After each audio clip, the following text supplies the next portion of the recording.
Mo. Di pa rin mayaw. Lakas namang mag-init ni Bo. Pasensya ka na, Duming. Kailan pa kayo lalabas dito yan? Amang Ernan. Traga malas hang babayin. Masino yan?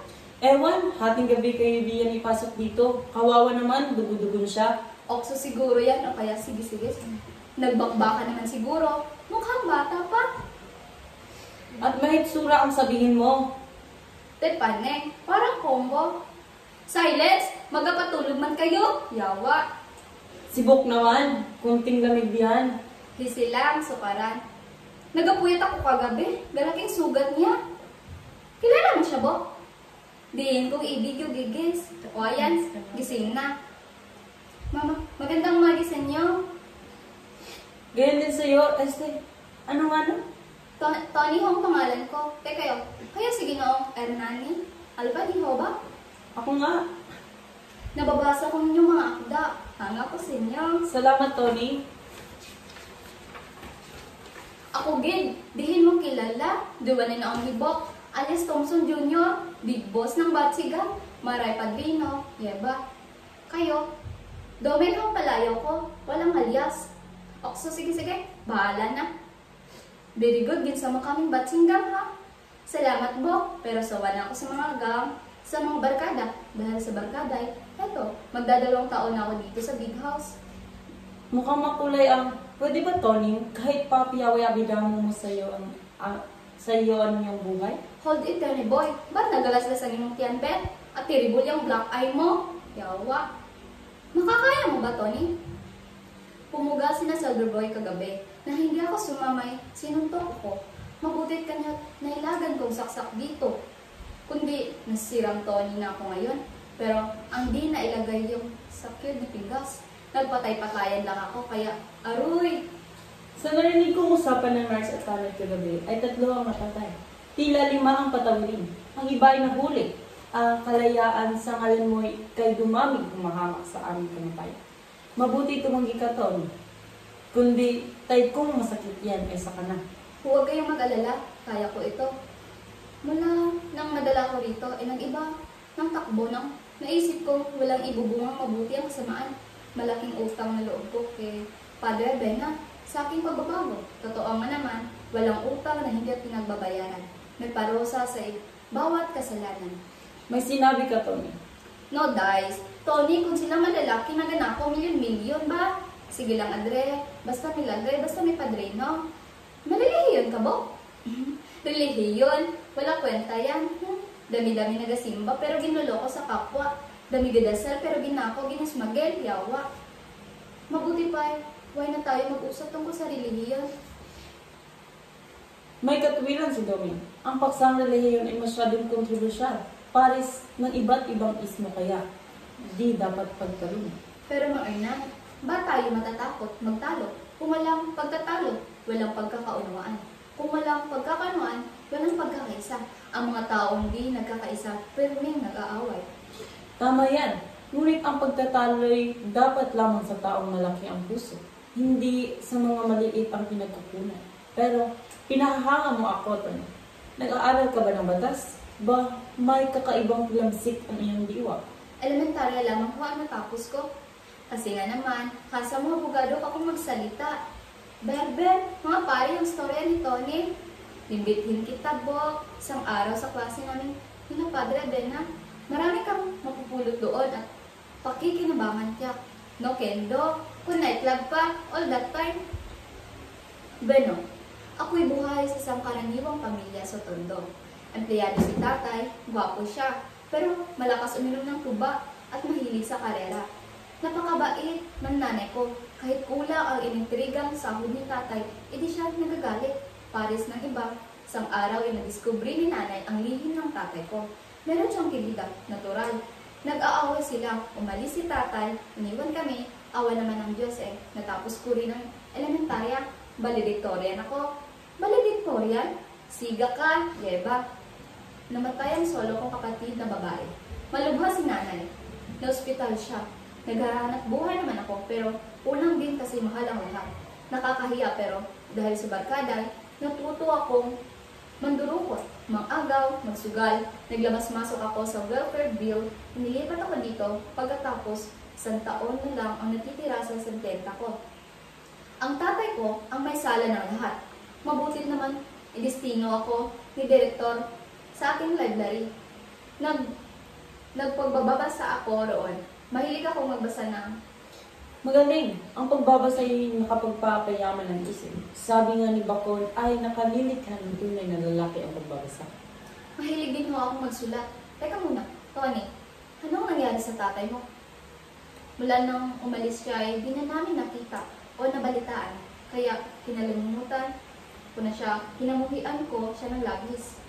Huwag naman, hindi tama yan. Ang ama ay ama kailanman.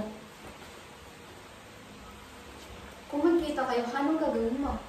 Ayaw na siya makita pa. Gaisip ko, reliyoso ka. Ba't nga ni? Di ba maliwanag? Si tatay ang nagwasak ng aming tahanan. Siya ang dahilan ng pagka-ospital ni nanay, ng pagkamatay ng aking kapatid, ng aking pagkakaganito. Kung sa bagay ay madaling sabihin, lumimot at magpatawad. Subalit may kahirapan itong isagawa. Gayon may walang hindi na pag-aralan.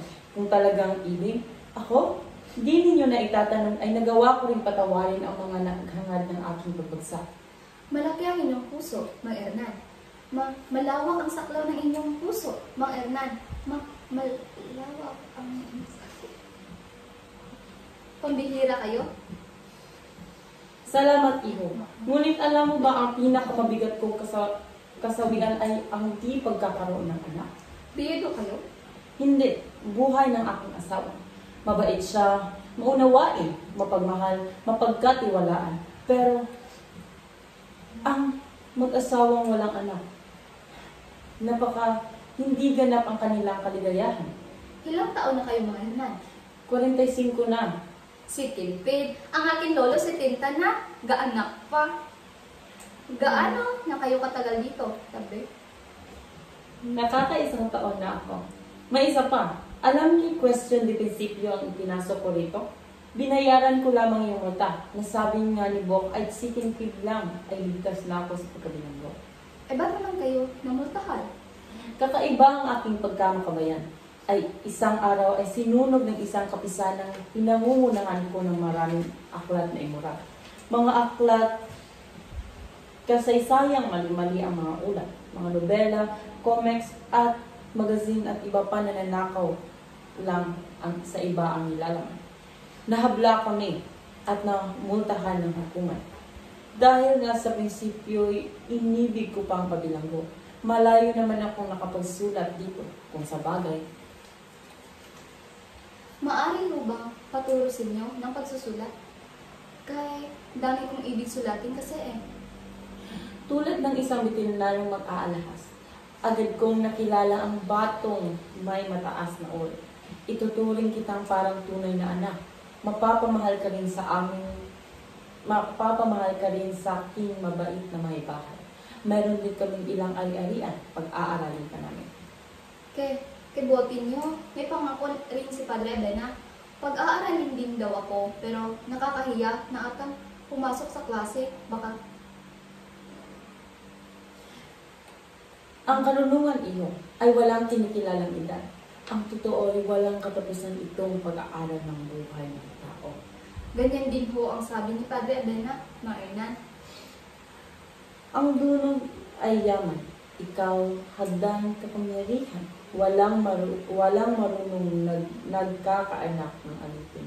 Wala rin. Kwenta masyadong marunong. Paris ni Rizal. Iba ang kanyang panahon, iyo. Pasalamat tayo dahil sa kanyang pambihirang katalinuhan ay nabago ang takbo ng ating kasaysayan.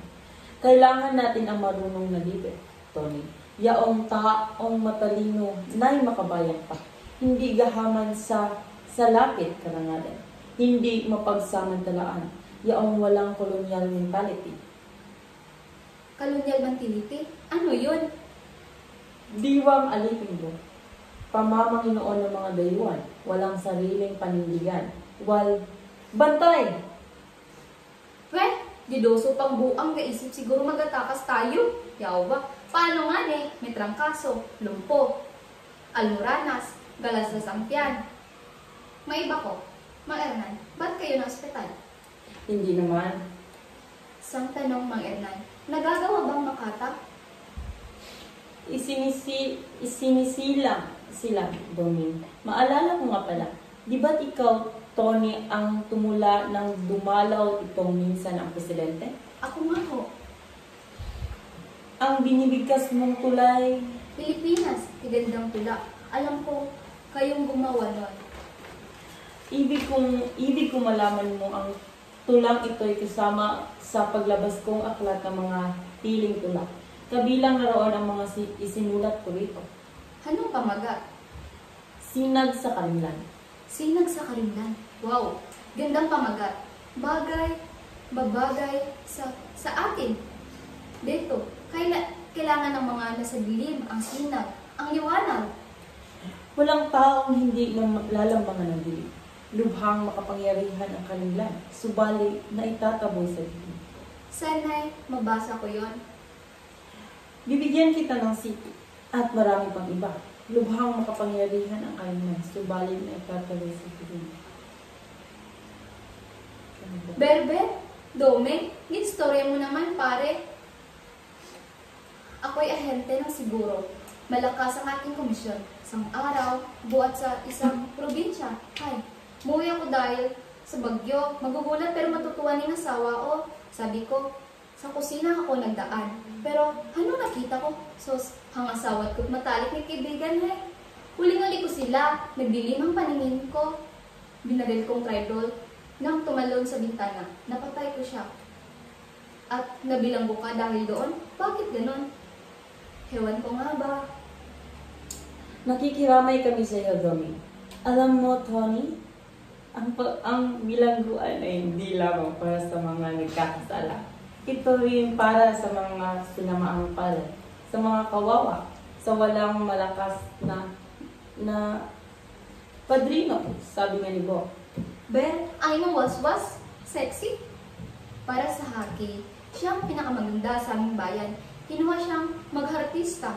Marami kong naging karibal sa kanya. Tapat ang puso mo't din nagunagunaw na ang paglililoy nasa kagandahan. Sino nga? Mang Hernan. Ang nasabi niyon, Si Balagtas, iyo, ang sismi ng Panginoon. hang sama ng loob ko eh.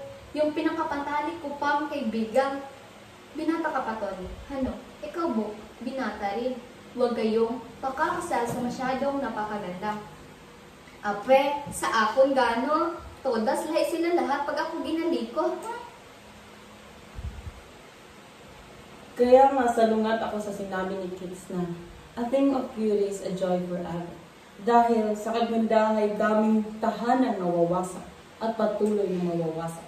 Daming pagkakaibigang napuputol, daming kataksilang nangyayari. Kung totoo ay nagbibigay inspirasyon ang kagandahan, totoo rin lumalason ito kung mapatay. Asan ngayon ang imong misis daw? Magsasama kayo ulit paglabas mo? Hindi na, sinusumpa ko. Ilan ni mong anak? Sino giga-alaga? Wala, yung panganay namin ay namatay sa Lutor. Tungkol sa kaibigan, sadyang mahirap silang harapin, lalo na ngayong namamayani ang diwa ng materialismo. Ng pagpapalalauna, pagkukunwari, ba kakailanganin ang maraming virgines. Paano ho? Makikilala ang tapat na kaibigan. Maraming paraan dyan, subalit ang pinakamabuting pagsubok ay sa mga oras ng kalibutan, ng pangangailangan, ng pangungulila, walang pagkukunwari ang tapat na kaibigan. Lagi siyang handang maibigay, magpakasakit. Pares ni Damon at Pityas, ano ho? Ba't nga kaya? Raming mapagkunwari, raming marumi, na naglilinis-linisan, at may pakayang lang nagbibigay dahil may inasang tubo o ganun pala. May Nagmamalokong ay kubaw, may nagmamatulis ay pulpul. may kunwari, nagkakawang gawa, pero saan ba'y? Biglang maperidiko ang kanilang retrato o pangalan.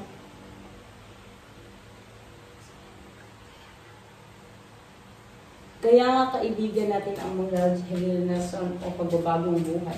Napapansin ko, alos parehong-parehong ang takbo ng isip mo, Tony, kay Mang Hernan. Pera bola, domeng, malayong. Aba, si Padre Abena. Magandang umaga po, Padre. Magandang umaga sa inyong lahat. Tony, totoo bang may sugat ka sa tiyan, sa braso, may black eye ka? Kundi magapatay-patayan yan, Padre. Taypa na. Totoo pong sabi ni Doc, Padre. Ganun nga nang ginawa ko kaya lang iniwan ng mga tigasin. Laking pagsisisi ngayon ng mga nabigo mapupuso. Sadyang walang unang sisi. Padre, paano po ngayon, Padre? Maa-absent ako sa ting klase? Oh, huwag mo intindihin yun, anak. Ikaw naman pinakamarunong sa lahat, ah. Natutuwa ako at hindi ka na naganyak sa mga kagabi. Padre, hindi ko mamansahan ang inyong pagtitiwala sa akin. Gayon din kay Direktor. Salamat, anak. Huwag kang makalimot sa Diyos ang tumatawag ay dinirinig. Ang napakupkop ay tinatangkilik. Padre, buti nyo. Siya nga pala, si Mang Hernan, ibig din. Wala raw silang anak. Totoo, Padre. Ang sinabi nito, gayon may kung may usapan na kayo, Padre. Kami ng may bahay kong 15 pang umaasa. Nagnonobena. Naminta kasi upang magkaanak. Subalit, ewan ko ba kung bakit agad akong nagka-amor kay Tony. Talagang isa sa marami ang batang iyan. Masunurin siya, matulungin, mapagkakatiwalaan at matalino. Bala ko sana ang pagpariin siya damat ibang kurso ang kanyang ibig. Natutuwa ako't kayo'y, Padre, posible po ba magkaroon ng dalawang ama-amahan? bakit hindi? Mabuti ngayong at maraming titingin sa iyo pagdating naman ng araw ay kagustuhan din ng tatay mo ang mangyayari. Utang na loob, Padre. Sinasabi ko sa iyo, wala na akong tatay. Ikaw ang susunod, anak. Alam kong alipin ka pa ng iyong nasugatang damdamin. May lambong ka pa ng karim lang. Di nga bali. May iba ako. Malalim bang nagsusugat mo, Tony? Sabi ng doktor, di naman daw. Mapinsala ang aking bituka. Mabuti kung gayon. Bueno, huwag kang masyadong magagalaw at hindi gumugo. Tubig, tubig. Mamatay na ako sa uhaw. Tubig. Diyaga muna kayo at titignan ko lang kung sino ang nagpapabibig. Adios, Padre. Kibait niya. Salamat at nagkaroon ang bilibid ng paring tulad niya. Matutupad din ang pangarap kong makapag-aral kung sakali. Sadyang mabait si Padre Abel. Sana'y paris niya ang lahat ng alagad ng pananampalataya. Pero tingnan mo, Tony, sa karamihan na kanyang gawain ay hindi ko siya makapiling sa lahat ng oras. Samantalang ako, turuan kita ng pagtulak, pagsulat, pananalumpati, pag-aaralin kita hanggat ibig mo. Kailangan namin ng mag-asawa ang tagapagmana. Paumanhin ho, Mang Hernan. Bukod sa makata, ano ho ba? Ako ay periodista. Professor din ako sa isang universidad sa Manila. Kaanib sa ilang samahang pangwika, pangbayo, pangkultiba. May malakit akong aklatan. Magugustuhan mo. Guro naman ng piano, ang aking mga bahay. Magkakasundo kayo. Teka, ayan na ang ating butihing anghel. Magbigay galang ang lahat. Ilalapag ng sampatik at batang-batang nurse ang paglalagyan ng mga gamot. Isa-isa niyang tinignan ang temperatura ng Rona ang tatapasanta. Hindi intindihin ang may paghanga. Pagnanasang tingin inuukol sa kanya, lalo na si Bok. Alam niyang sa kaharian ng mga lalaki, ang pangit na mga babae ay nagiging pulot yata. Wow! Talaga, damagan si Miss Reyes. Kung mag-aibig lang siya nga sa akin, pero ginsama akong record? Yawa! But, si San Agustin, bago naging santo ay naging isang pusakal. munang magnanakaw. Tandaan mo to, Bok. Higit na marangalang masamang bumuti kaysa mabuting sumama. Dalali man ang imong Tagalog.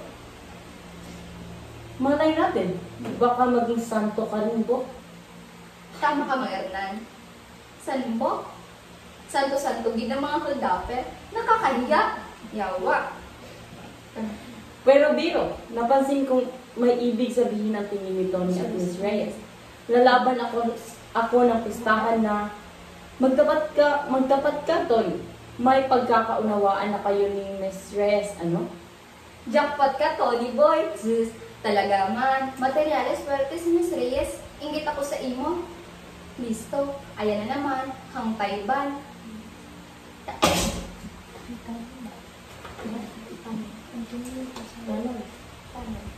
Ano pa niyan? Raw na. Sir? Meron kami kung kaanin.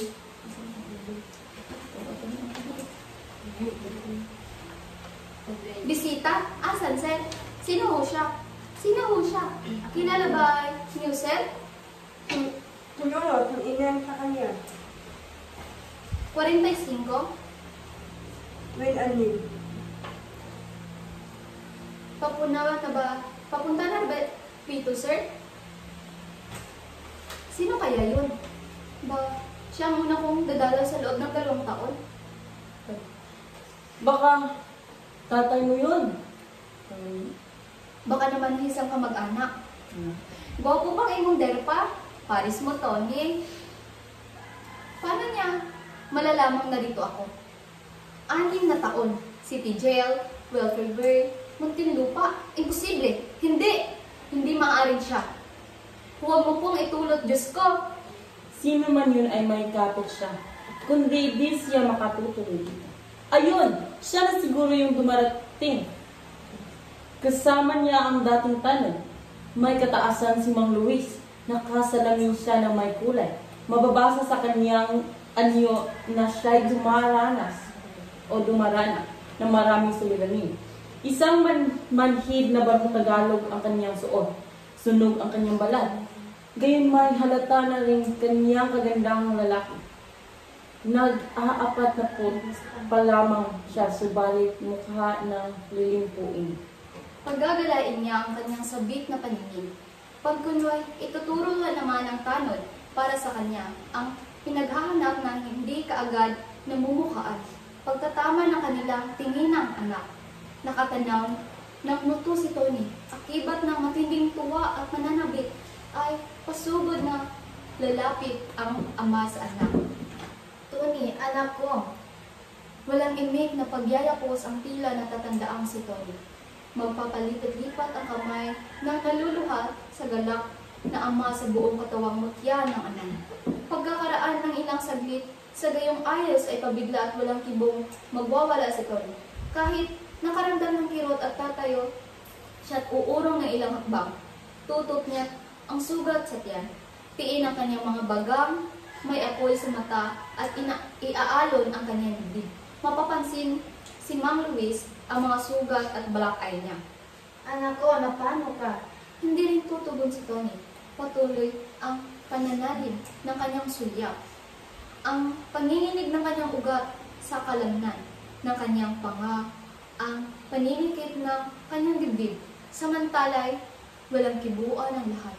Bagaman mataman silang nagmamasid at nakikiramdam. Tony, magsalita ka, anak ko. Hindi ka ba natutuwang ako'y makita pagkakalaan na may 6 na taon? Huwag kayong lalapit, huwag. Anak, di mo ba ako ang tatay mo? Tatay? Ang nakilala kong amay, 6 na taon nang napapatay. Sayang lang ang inyong pagod. Anak, patawarin mo ko. Inuulit ko, wala na akong ama. Mula nang iwan niyo kami dahil sa kiriday, saping-sapi, hirap ang aming dinanas. Lalo ng aking nanay, pati pag-aaral ko'y natigil. Anong gagawin ko? May sakit si nanay, may sakit si baby. Nagkasangla-sangla kami. At nang lumaoy, wala nang ibig magpapautang sa amin. Isang araw napilitan akong nang agaw ako ng bag. Nahuli ako, nagmakaawa ako at ipinatawad naman. Subalit, nang dumating ako at amin, ay patay ng kapatid ko sa tulong. Tony, gusto na. Uutang ang loob. Aalam ka ng lahat. Sa tulong ng mga kapitbahay, nailibing din si baby. Na ospital si nanay, walang ibig kumapot sa akin. Baka raw may tebe rin ako. Ako'y naging kanto boy na barkada hanggang natuto ako ng iba't ibang paraan ng pagnanakaw. Natipan kong matulog ng walang unan, magtago sa ilalim ng tulay. Si Kinpid yan, Tony. Subalit may wakas ang lahat. Mula sa city jail, inalipat ako sa welfare bill. Naglabas-masok ako ron nang mag-18 ako'y, heto, magdadalawang taon na ako rito. Kayo na dapat kung tawaging ama, ay tinatanong ko, mangyayari kaya ang nangyari sa aming mag-ina? Kung kayo'y tungpad sa inyong tungkulin? Hindi ko na kayo iwan kailanman. Pangako, daling sabihin, daling sirain. Nagbalik ako upang pagsilbihan kayo habang buhay. Ba't di kayo bumalik sa inyong magandang kirida? Iniwan niya ako. Ang taksi na hindi ko na masunod ang kanyang kapristo. Salamat sa kanyang ginawa at taglianag ang naglabuan kong isip ng yoy. Huli na ang lahat. Ang sakit mo magsalita, anak. Alam mo ba ang 5 buwan kitang hinahanap? At nang malaman kong narito kayo, nilakad kong nangako sa senador bigat ng mabigyan ka ng parol. Ewan, kung si nanay buhay pa o patay na.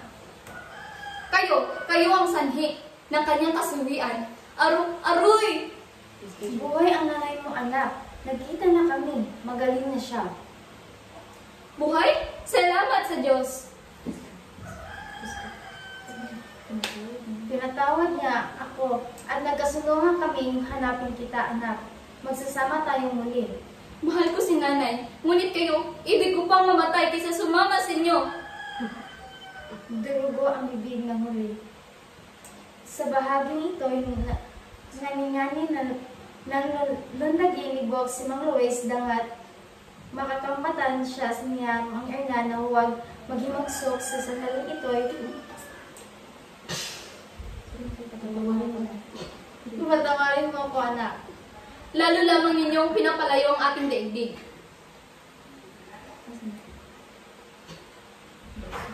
Tigib pagsisisi at panunumbat sa sarili. Walang malamang gawin o sanhi si Mang Luis. Naroong pisili ng mga kamao. Naroong muling tangkaing lalapitan ng nagmamalaking anak.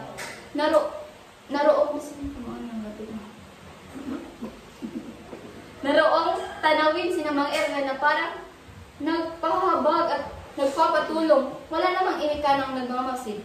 Pagbuhay, walang itong kibong lalabas. Tigil sa may pintuan, pagbuhay, walang kibong lalabas. Wala namang kamalayan ang nagugulumihanan din si Tony sa mga ikinikilos ng kanyang ama.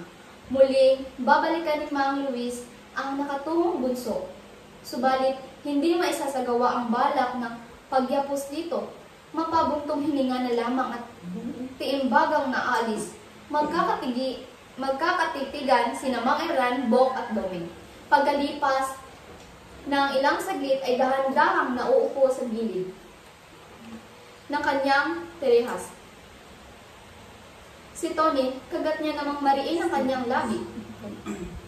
Ang buhay, Tony, ay batbat ng batbat ng iba't ibang uri ng pagsubok. Ang tagumpay, lalong tumitingkad ay dahil sa kakambal ng pagkakasakit. Ang lalaking tumatakbo sa mga pagsubok at hamon na tadhana ay pinagtatampuhan ng tagumpay. Mang Ernan, kayo man ang nasa lugar ko'y Nauunawaan kita, iyo. Dumudugo ang kanyang sugat. Pakitawag mo nga yung doktor. Mabuti magpahinga ka. Siguro maaampat yan. walang anuman ito, Mang Ernan. Si Kinpid yan. Sa bagay, ako man yung nasa lugar ni Tony. Tuwan ko nga ba? Bilibgid ako sa imo. Gusmati ka, yeba.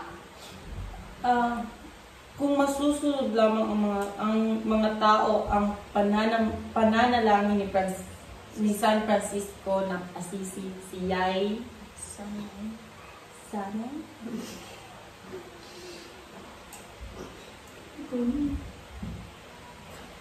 Magaganda-ganda ng mga panalangin si San Francisco. Bakhala, gawin ninyo akong kasangkapan kung saan may galit. Biyaang nakapaghasik ako ng pag-ibig. Ang isang magandang pangbahagi, yung nasa pagbibigay ng ating ikatatanggap, nasa pagpapatawad ang ating kapatawaran. Mga Hernan, madali nang sabihin lumimot at magpatawad. Ano ho? Pero, aroy! Tony, Doming, Bo, pakitawag na yung dukduk o nurse. Madali kayo.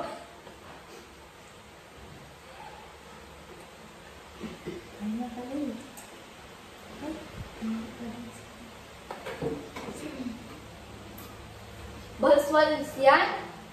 Nurse! Nurse! Nurse! Muling darating ang nurse na nakarinig sa malakas na sigaw ni Domi.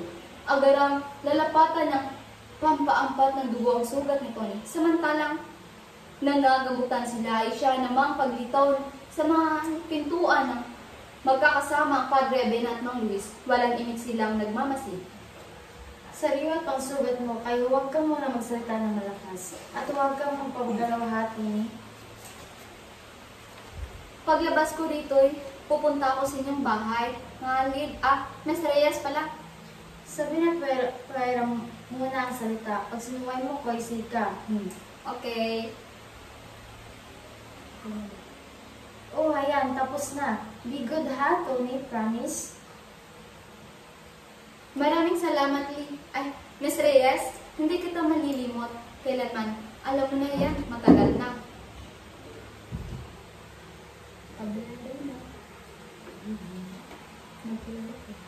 Magkakilala pala kay ni Miss Reyes. Mabait at masipag ang batang niya, Paris. Siya nga po ang babaeng handa kong tingin ko'y ayos na silang dalawa, Padre. Hindi masama, pabor ako. Saglit sa titigil, anak, ang tatay mo nagkita kami, nakiusap siya. Malilimutan ang lahat. Padre na naman. Hindi mangungusap si Padre Bena. Marahan na lang siya. Magpapahiling, subalit maagap namang maaalayan si Tony. Si Mang Luis naman, naroon pa rin sa may pintuan ay mapabuntong hiningat. Mapapakagat labi sa namamalas na katigasan ng anak. Mauuntol ang balak niyang paglapit. Si Miss Reyes naman, na hindi patuluyang nakakalayo ay may magaganyak na nanonood tampong yaong may pangako ng kapanabikan. Lalapitan si Tony at masudyong pagsasabihan. Tony, di ba't sabi ko sa iyo, huwag kang munang gagalaw pagkat makasama sa iyo. Patawarin mo ko, Miss Reyes. Patawarin kita pero sa ulit-ulit, sige, higa na. Anak. Susunod ni sana si Tony, subalit magkakatamang tingin nilang mag-ama. Matagal silang magkakatinginan. Anak, tama si Miss Reyes, nakapagpapatawad. Hindi tutugon si Tony. Mapapatango siya, ganap nakatahimikan, walang kaurap-urap at halos hindi humihingasa. Mang Hernan, sa pagmamasid sa nangyayari mula sa silid na yaon. Sa pagtataas ng mukha ni Tony ay makikita may luha sa kanyang pisngi. Mabubuhayan ng loob si Mang Luis. Dahan-dahan siyang lalapit sa bunso ngayon nakayup-yup sa bisig ni Padre Bena. Magaling sa psikolohiya. Marahang iangat ng butihing pari ang ulo ni Tony at siya'y uunting uurong upang mabigyan ng ganap na kalayaan ng mga. Ngayon may kakaiba na sinag sa mukha ni Tony. May kakaiba rin ngiting dumurangaw sa kanyang mapuputlang labi at sa isang kisig matay, mayayapo siya ng kanyang ama, masuyo, madamdamin, mahaba ang kanyang pagyayakap.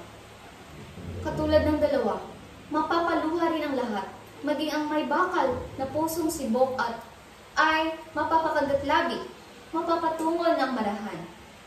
Pagdaraupin naman ni Padre Bena ang titingala ng bahagya at mangiting bubulo.